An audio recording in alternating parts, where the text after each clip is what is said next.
Welcome back my dear learners. और हम लोग जैसा सीख रहे थे फिलोसॉफिकल डिफरेंसेस, दार्शनिक विभिन्नताएं। चार दार्शनिकों में, फोर फिलोसफर्स में अरविंद घोष, रविन्द्रनाथ टैगोर, स्वामी विवेकानंद और महात्मा गांधी, इन चारों की फिलॉसफी में डिफरेंसेस को हम समझ रहे थे। उसी रिस्पेक्ट में हम लोग इस कड़ी को आगे बढ़ाते हैं। हमारे पास थे रविन्द्रनाथ टैगोर, मोहनदास करमचंद गांधी, स्वामी विवेकानंद और अरविंद घोष। 9 पॉइंट्स हमने सिमिलैरिटी के या डिफरेंसेस के कवर कर लिए थे, यहां से यहां तक। ठीक, इन 9 पॉइंट्स को हम लोगों ने कवर कर लिया था। अब आज हम लोग सीखेंगे कि व्हाट आर द कंट्रीब्यूशंस। यहां से पढ़ेंगे हम लोग, what are the contributions of their philosophy to the education system of India या in India। ठीक, इन पॉइंट्स को पढ़ेंगे। तो सबसे पहले हैं हमारे पास रविन्द्रनाथ टैगोर।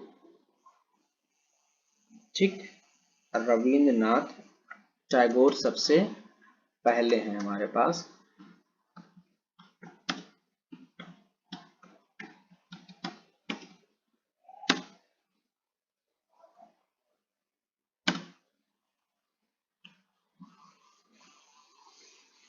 कौन है हमारे पास?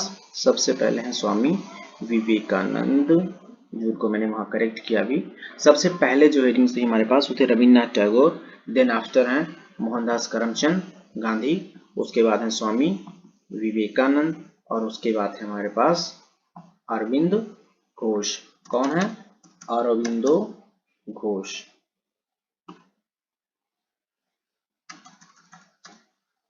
अरविंदो बाबू हैं। कौन है? अरविंदो घोष।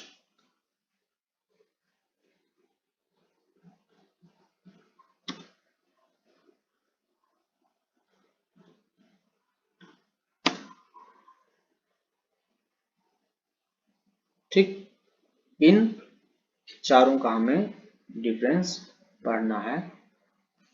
इन चारों ने क्या क्या योगदान दिया है। चलो स्टार्ट करते हैं। कंट्रीब्यूशन ऑफ टैगोर यानी Rabindranath Tagore in modern education system in India. सबसे पहला जो पॉइंट है वो है कॉन्सेप्ट ऑफ एजुकेशन। क्या है?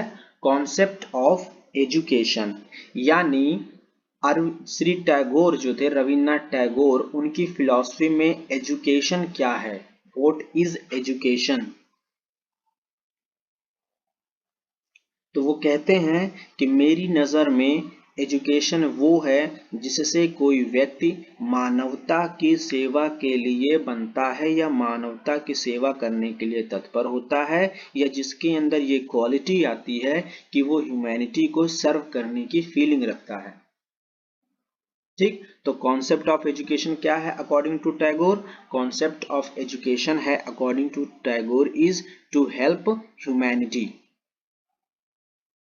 ठीक, आ जाओ मोहनदास करमचंद गांधी के अनुसार क्या है? तो कॉन्सेप्ट ऑफ एजुकेशन है मोहनदास करमचंद के अनुसार कि by education my mean is to create a student or to develop our student as developed their minds, soul and heart। वो कहते हैं कि शिक्षा से मेरा अभिप्राय है मनुष्य के मस्तिष्क का, शरीर का, हृदय का विकास। रवि और स्वामी विवेकानंद के लिए क्या है एजुकेशन? तो स्वामी विवेकानंद के लिए एजुकेशन है एक ऐसे व्यक्ति का निर्माण करना जिसके अंदर बहुत सी शक्तियां पहले से हैं, उनको अभिव्यक्त करने का अवसर देना।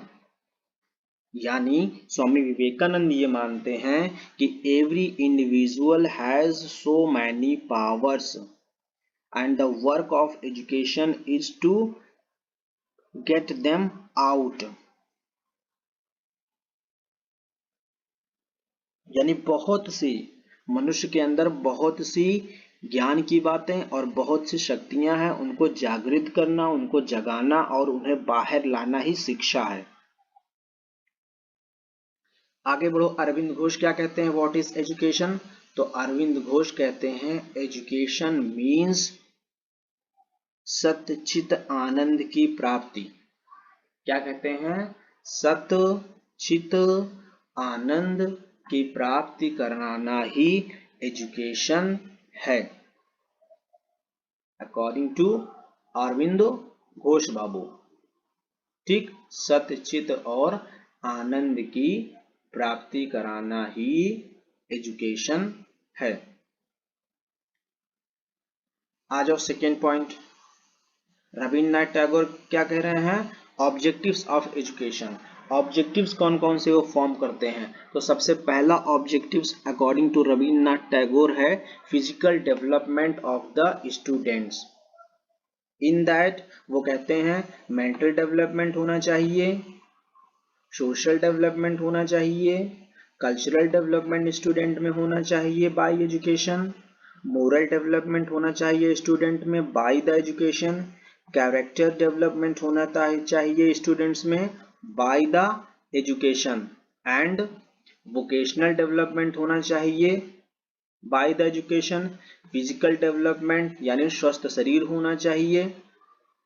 उसके बाद कहते हैं स्पिरिचुअल डेवलपमेंट। स्पिरिचुअल डेवलपमेंट में क्या कहते हैं, रिलीजियस डेवलपमेंट होना चाहिए स्टूडेंट में, डेवलपमेंट ऑफ फीलिंग्स ऑफ सर्व यानी सेवा की भावना का विकास होना चाहिए स्टूडेंट में। इतनी बातें रविन्द्रनाथ टैगोर कहते हैं। आ जाओ मोहनदास करमचंद गांधी क्या कहते हैं, क्या होना चाहिए एजुकेशन के ऑब्जेक्टिव्स? तो according to Mohandas Karamchand Gandhi education के ऑब्जेक्टिव्स होने चाहिए physical development, mental development, social development, cultural development, moral development and character development, vocational development, spiritual development and religious development. यानी नियर अबाउट मोहनदास करमचंद गांधी के एजुकेशनल ऑब्जेक्टिव्स सेम हैं 100%, I would like to से, जो कि Rabindranath Tagore sir के हैं। अब आ जाओ कि स्वामी विवेकानंद शिक्षा के क्या क्या उद्देश्य बनाते हैं। तो according to Swami Vivekananda the objectives of education are physical development, mental development, social development, cultural development, moral development and character development, one more vocational development, spiritual development, development of integration and universal brotherhood, cosmopolitanism। ठीक, अब इस बात को ध्यान रखना, ये question जो number 9 पर पॉइंट है ये अक्सर आता है। क्या पूछा जाता है कि वो कौन सा फिलोसफर है जिसने नेशनल इंटीग्रेशन यानी राष्ट्रीय एकता और यूनिवर्सल ब्रदरहुड की बात की, कि हमें अपने स्टूडेंट्स में क्या बनाना है, तो हमें अपने स्टूडेंट्स में यूनिवर्सल ब्रदरहुड की फीलिंग्स लानी है। That is known as cosmopolitanism. अब कॉस्मोपोलिटिज्म, कॉस्मो का मतलब ही आप सब जानते हो ब्रह्मांड, तो हमें अपने विद्यार्थियों को सिर्फ अपने स्टेट का ही नहीं, अपनी कंट्री का ही नहीं, अपने नेशन का ही नहीं, बल्कि उन्हें पूरा कॉस्मो का, पूरे यूनिवर्स का नागरिक बनाना है और पूरे नागरिक का ही उन्हें ब्रदरहुड रखनी है, पूरे विश्व का उनमें विश्व बंधुत्व की भावना होनी चाहिए।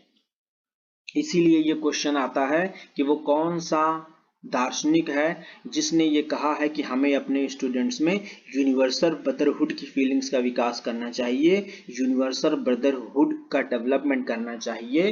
तो वो हैं हमारे स्वामी विवेकानंद, जो कि यूनिवर्सल ब्रदरहुड की फीलिंग्स का विकास चाहते हैं और साथ में नेशनल इंटीग्रेशन की भी।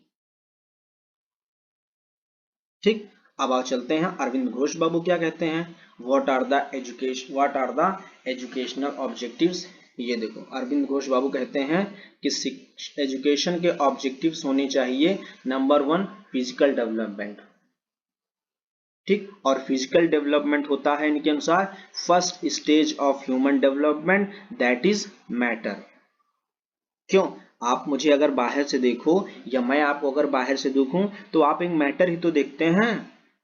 आप में आंख नाक कान है, कुछ हड्डियां हैं, कुछ मांस हैं और कुछ पसलियां हैं, मोटा मोटा कह सकते हैं। और ये सब कैसे बनती हैं? तो ये सब मैटेरियलिस्टिक हैं, द्रव्य के बनी हुई हैं ये सब। तो फर्स्ट स्टेज तो वो कहते हैं फिजिकल डेवलपमेंट, यानी शिक्षा ऐसी होनी चाहिए, शिक्षा का ये उद्देश्य होना चाहिए जो हमारे विद्यार्थियों का फिजिकल डेवलपमेंट करे।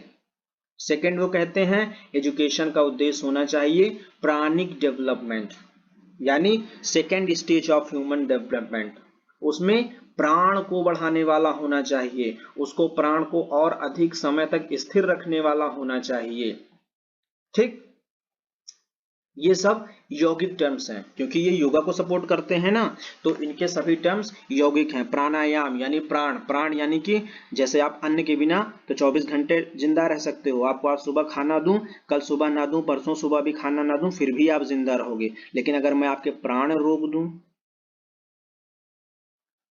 तो आप कितनी देर रुकेंगे?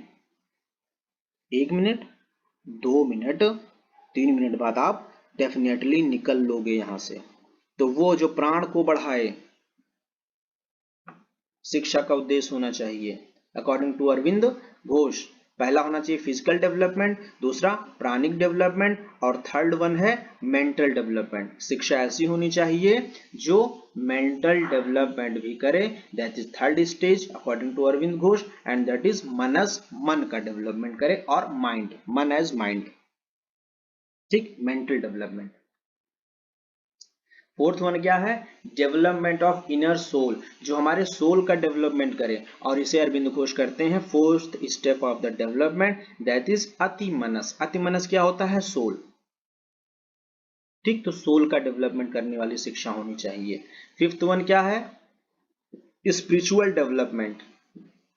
फिफ्थ वन अरविंद घोष कहते हैं कि इस हमारे स्टूडेंट्स में स्पिरिचुअल डेवलपमेंट होना चाहिए, that is related to last stage of human development, that is उसमें सोल के बाद सत्य, चित और आनंद की भावना का डेवलपमेंट होना चाहिए। जब वो सच को देखना सीख जाएगा, उसका चित स्थिर हो जाएगा और वो खुद ही आनंद में रहने लगेगा, तो वो खुद भगवान को प्राप्त कर लेगा। यानी फिफ्थ वन है according to Aurobindo Ghosh spiritual development of the student, ठीक। ये 5 और 9 पॉइंट थे। अब आ जाओ करिकुलम कैसा होना चाहिए। According to Rabindranath Tagore education का करिकुलम होना चाहिए, पहली बात तो मदर टंग में होना चाहिए, विद्यार्थियों को संस्कृत पढ़ना चाहिए, इंग्लिश पढ़ना चाहिए, हिस्ट्री पढ़ना चाहिए, ज्योग्राफी पढ़ना चाहिए, इन्वायरमेंट स्टडीज का अध्ययन किया जाना चाहिए, साइंस पढ़ना चाहिए, आर्ट पढ़ना चाहिए और म्यूजिक पढ़ना चाहिए, ठीक। अरविंद घोष के अनुसार ये सारे विषय या ये सारे करिकुलम विद्यार्थियों को पढ़ाए जाने चाहिए। तो according to Aurobindo Rabindranath Tagore curriculum of education is, पहली बात तो मदर्स टंग में शिक्षा दी जाए, दूसरा Sanskrit, English, history, geography, environment studies, science, art और म्यूजिक, ये करिकुलम पढ़ाए जाने चाहिए। महात्मा गांधी क्या कहते हैं? महात्मा गांधी कहते हैं कि एजुकेशन या शिक्षा का करिकुलम ऐसा बनाया जाना चाहिए जिसमें विद्यार्थियों को मदर टंग में पढ़ाया जाए, और करिकुलम जो है वो हैंडीक्राफ्ट स्किल्स पर बेस हो, जैसे चरखा काटना, चरखा चलाना सीखना, किसी चीज को बुनना, हैंडीक्राफ्ट्स बनाना, ठीक। तो यानी करिकुलम जो है वो बेस्ड होना चाहिए हैंडीक्राफ्ट पर, और शिक्षा जो है वो हमेशा मातृभाषा में दी जानी चाहिए, मातृभाषा में दी जाना चाहिए, मदर टंग में दी जानी चाहिए। उसके बाद स्वामी विवेकानंद क्या कहते हैं? स्वामी विवेकानंद कहते हैं कि शिक्षा का करिकुलम जो होना चाहिए वो ऐसा होना चाहिए जो, ये देखो यहाँ पे, शिक्षा का करिकुलम, शिक्षा का करिकुलम ऐसा होना चाहिए जो गेम्स, जिसमें गेम्स हो, वन बाय वन बताते हैं। शिक्षा का करिकुलम अकॉर्डिंग टू विवेकानंद ऐसा होना चाहिए जिसमें गेम्स होनी चाहिए, एक्सरसाइज होनी चाहिए, योगा एक्टिविटीज होनी चाहिए और फिजिकल, ये सब क्या होने चाहिए for the purpose of physical development. Games, exercise and yoga activities होनी चाहिए for the purpose of physical development. उसके बाद लैंग्वेज होनी चाहिए, आर्ट होनी चाहिए, म्यूजिक होनी चाहिए, हिस्ट्री सब्जेक्ट होना चाहिए, ज्योग्राफी सब्जेक्ट होना चाहिए, पॉलिटिकल साइंस सब्जेक्ट होना चाहिए, इकोनॉमिक होना चाहिए, मैथ्स होनी चाहिए और साइंस होनी चाहिए फॉर द मेंटल डेवलपमेंट। यानी करिकुलम ऑफ एजुकेशन को स्वामी विवेकानंद ने दो एस्पेक्ट में डिवाइड किया है। पहला एस्पेक्ट है उनका for the purpose of physical development and second aspect है उनका for the purpose of mental development. For the purpose of physical development में वो कहते हैं गेम्स होना चाहिए, एक्सरसाइज होना चाहिए, योगा एक्टिविटीज होनी चाहिए। For the purpose of mental development में वो कहते हैं कि लैंग्वेज की स्टडी होनी चाहिए, आर्ट स्टडी कराया जाना चाहिए, म्यूजिक का स्टडी कराया जाना चाहिए, हिस्ट्री का स्टडी कराया जाना चाहिए, geography, political science, economics, maths and science पढ़ाया जाना चाहिए ताकि विद्यार्थियों का मानसिक मेंटल डेवलपमेंट हो सके। आ जाओ चलते हैं अरविंद घोष बाबू की तरफ। अरविंद घोष बाबू क्या कहते हैं? अरविंद घोष के अनुसार करिकुलम होना चाहिए, कैसा करिकुलम होना चाहिए? ये देखो, बोथ। अरविंद घोष के अनुसार करिकुलम ऐसा होना चाहिए जो मैटेरियलिस्टिक और स्पिरिचुअल करिकुलम दोनों को कवर करता हो। यानी जो हमें ये भौतिक रूप से संसार दिखाई पड़ रहा है, ये वर्ल्ड दिखाई पड़ रहा है, इसमें जितने भी मैटर्स हैं, जितने भी द्रव्य हैं, जितने भी मैटर्स हैं, उनका भी हमें ज्ञान मिले और कुछ स्पिरिचुअल करिकुलम भी होने चाहिए जो हमें आध्यात्मिक शिक्षा दें। अब आ जाओ फोर्थ पॉइंट पे, टीचिंग मेथड्स कौन कौन से होने चाहिए? According to Rabindranath Tagore teaching methods होना चाहिए modification forms of ancient teaching methods, जो भारत में वैदिक कालीन या प्राचीन शिक्षण विधियां थीं, उन्हीं का मॉडिफिकेशन रूप होना चाहिए। अब उनमें मॉडिफिकेशन क्या, प्राचीन काल में कौन कौन सी विधियां थी? तो प्राचीन काल में स्टोरी टेलिंग था, कहानी सुनाई जाती थी, डिस्कशन होता था, रटाया जाता था विद्यार्थियों को। तो उसी सारी टीचिंग मेथड्स को रविंद्रनाथ टैगोर भी कंसर्न करते हैं, लेकिन चाहते हैं कि उसमें थोड़ा सा मॉडिफिकेशन कर दिया जाए आज के समय के अनुसार। वाइल मोहनदास करमचंद क्या कहते हैं टीचिंग मेथड कैसा होना चाहिए? तो वो कहते हैं लर्निंग बाय डूइंग मेथड का यूज होना चाहिए, इमिटेशन टीचिंग मेथड का यूज होना चाहिए, ओरल मेथड का यूज होना चाहिए और ऑडिटरी कंटेम्पलेशन होना चाहिए।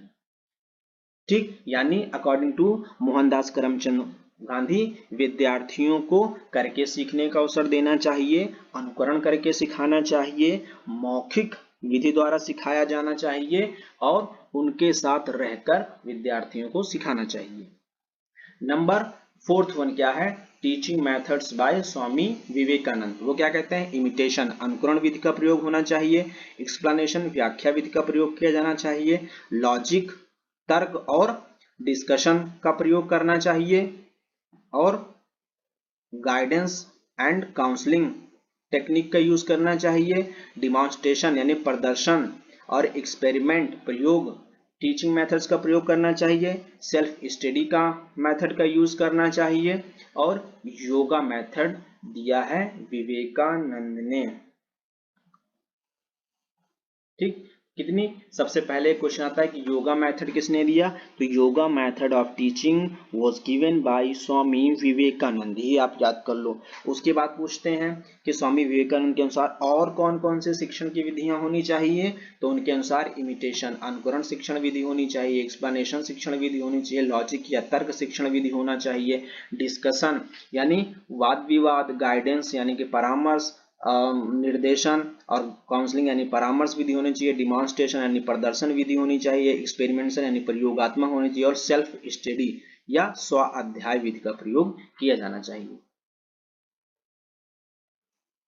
Teaching methods by Aurobindo Ghosh. Aurobindo Ghosh कहते हैं कि एंशिएंट जितने भी टीचिंग मेथड से उन्हें को यूज करना चाहिए और उनका न्यू फॉर्म लाना चाहिए। जैसे रविंद्रनाथ टैगोर ने कहा कि न्यू फॉर्म और modification form of ancient teaching methods, ठीक वैसे ही अरविंद घोष बाबू भी कहते हैं कि सभी एंशिएंट टीचिंग मेथड्स यूज होनी चाहिए, बस वो पुराने तरीके से नहीं बल्कि न्यू फॉर्म में होनी चाहिए। आ जाओ, फिफ्थ पॉइंट है discipline. According to Aurobindo Ghosh विद्यार्थियों को सेल्फ डिसिप्लिन्ड होना चाहिए।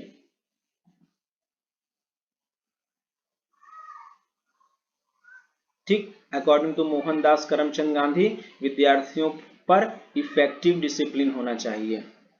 अकॉर्डिंग टू स्वामी विवेकानंद विद्यार्थियों को सेल्फ डिसिप्लिन होना चाहिए। और अकॉर्डिंग टू अरविंद घोष विद्यार्थियों पर इम्प्रेशनिस्टिक होना चाहिए डिसिप्लिन। इसका मतलब क्या है? देखो, टैगोर कहते हैं सेल्फ डिसिप्लिन यानी आत्मानुशासन है, गांधी जी कहते हैं इफेक्टिव यानी प्रभावी, और स्वामी विवेकानंद कहते हैं कि सेल्फ डिसिप्लिन यानी आत्मानुशासन में होना चाहिए, और जबकि अरविंद घोष करते हैं प्रभावात्मक इम्प्रेशनिस्टिक, ठीक, डिसिप्लिन की बात करते हैं। ये आपको टर्म्स याद रखने हैं, किसने कौन सा टर्म्स दिया है। ठीक, तो सेल्फ डिसिप्लिन दिया है रविंद्रनाथ टैगोर ने और स्वामी विवेकानंद ने, जबकि गांधी जी ने दिया है इफेक्टिव डिसिप्लिन, और इम्प्रेशनिस्टिक वर्ड दिया है अरविंद घोष बाबू ने। अब आ जाओ, टीचर कैसा होना चाहिए? तो according to Rabindranath Tagore teacher एक नॉलेजेबल व्यक्ति होना चाहिए, एक ज्ञानी व्यक्ति होना चाहिए, और जिसके पास फुल ऑफ पेशेंस, बहुत सारा धैर्य हो। यानी एक ज्ञानी व्यक्ति होना चाहिए वो, और उसके पास बहुत ढेर सारा धैर्य होना चाहिए। महात्मा गांधी क्या कहते हैं टीचर कैसा हो? To be serve as social work. Teacher ऐसा होना चाहिए जो ये माने कि मैं सोशल वर्क कर रहा हूं, मैं समाज के लिए अपनी सेवाएं दे रहा हूं, I am serving to the society. Swami Vivekananda क्या कहते हैं टीचर कैसा होना चाहिए? वो कहते हैं टीचर ऐसा होना चाहिए जो physical and spiritual both knowledge रखता हो। ठीक, जिसके पास फिजिकल नॉलेज भी हो और स्पिरिचुअल नॉलेज भी हो, सिर्फ वही टीचर हो सकता है अकॉर्डिंग टू स्वामी विवेकानंद। अरविंद घोष बाबू क्या कहते हैं? अरविंद घोष कहते हैं कि teacher should be like a torch bearer, एक पथ प्रदर्शक होना चाहिए जो हमें रास्ता बताता चले और स्टूडेंट उसके पीछे पीछे चलता रहे। चलते हैं नेक्स्ट पॉइंट 7 की ओर। 7 क्या है? स्टूडेंट कैसा होना चाहिए। ठीक, what are the rules of a student? तो according to Rabindranath Tagore student कैसा होना चाहिए? स्टूडेंट को फॉलो करना चाहिए सिलेबसी टू बी डिसिप्लिन। पहली बात तो उसे अनुशासन में रहना चाहिए, और दूसरा उसे सिलेबसी को फॉलो करना चाहिए यानी ब्रह्मचर्य को फॉलो करना चाहिए। ब्रह्मचर्य का मतलब क्या होता है ये बता दूं, कई स्टूडेंट कंफ्यूज होते हैं कि ब्रह्मचर्य का मतलब सिर्फ अपनी इंद्रियों पर नियंत्रण रखना होता है, और उस इंद्री में भी वो सिर्फ इतना ही समझते हैं कि रिप्रोडक्शन सिस्टम या रिप्रोडक्शन आइटम्स पर सिर्फ कंट्रोल करना होता है। नहीं, सेलिबेसी या ब्रह्मचर्य का मतलब होता है किसी भी चीज का, आप जो चीज भी इस्तेमाल करते हैं, एग्जाम्पल आप खाते हैं तो आप बहुत ज्यादा नहीं खा सकते हैं। ठीक, आप गाना सुनते हैं तो आप बहुत ज्यादा गाने नहीं सुन सकते हैं। किसी चीज का लती न होना और सभी चीजों को सिर्फ अपनी आवश्यकता भर का जरा सा ही इस्तेमाल करना सेलिबेसी होता है। ठीक, ऐसा नहीं कि हमें कोई चीज अच्छी लग रही खाने में तो हम टेस्ट के लिए खाते जा रहे हैं, नहीं। ठीक, तो विद्यार्थियों को रविन्द्रनाथ टैगोर के अनुसार होना चाहिए ब्रह्मचर्य का पालन करने वाले और आत्मानुशासन में रहने वाले।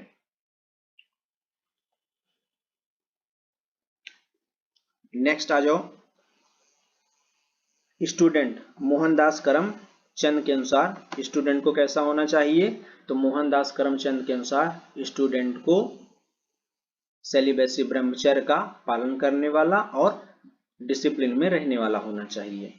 According to Swami Vivekananda student कैसा होना चाहिए? तो स्वामी विवेकानंद के अनुसार स्टूडेंट को ब्रह्मचर्य का पालन करने वाला और डिसिप्लिन में रहने वाला होना चाहिए।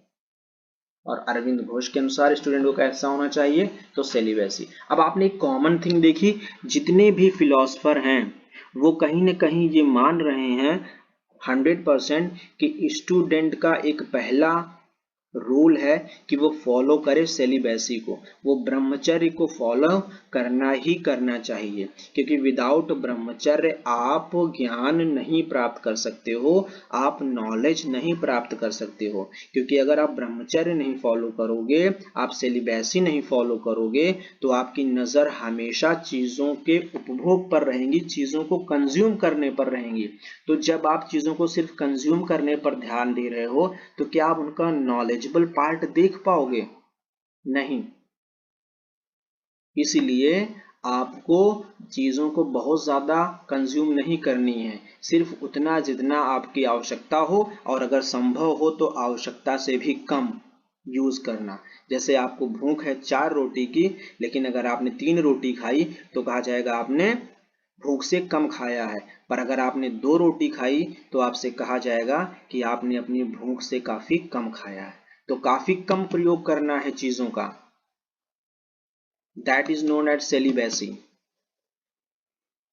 ठीक, तो सभी फिलोसफर्स ये मानते हैं कि स्टूडेंट को सेलिबेसी का फॉलो करने वाला होना चाहिए। चलो फटाफट डिस्कस कर लो, नहीं तो टाइम बहुत लंबा वीडियो हो जाएगा। ये स्कूल कैसा होना चाहिए? तो रविन्द्रनाथ टैगोर के अनुसार स्कूल नेचुरल इन्वायरमेंट में होना चाहिए, जैसे कि पहले समय में गुरुकुल्स हुआ करते थे। गुरु आश्रम में जाके ना लोग, क्षत्रियों के बच्चे शिक्षा ग्रहण करते थे, तो ठीक वैसे ही गुरुकुल्स जैसे ही होने चाहिए और नेचुरल इन्वायरमेंट में होना चाहिए according to Rabindranath Tagore.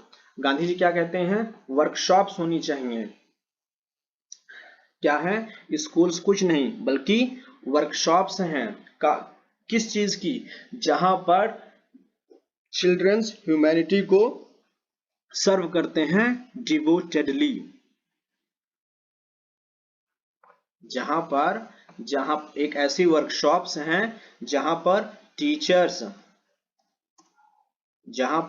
Teachers अपने बच्चों को बनाने के लिए डिवोटेडली सर्व करते हैं, अपनी सेवाएं देते हैं। एक प्रकार के वर्कशॉप्स हैं, एक प्रकार के कार्यदायी संस्थाएं हैं जहां पर टीचर अपने बच्चों को समाज सेवा के लिए तैयार करते हैं और खुद समाज सेवा करते हैं।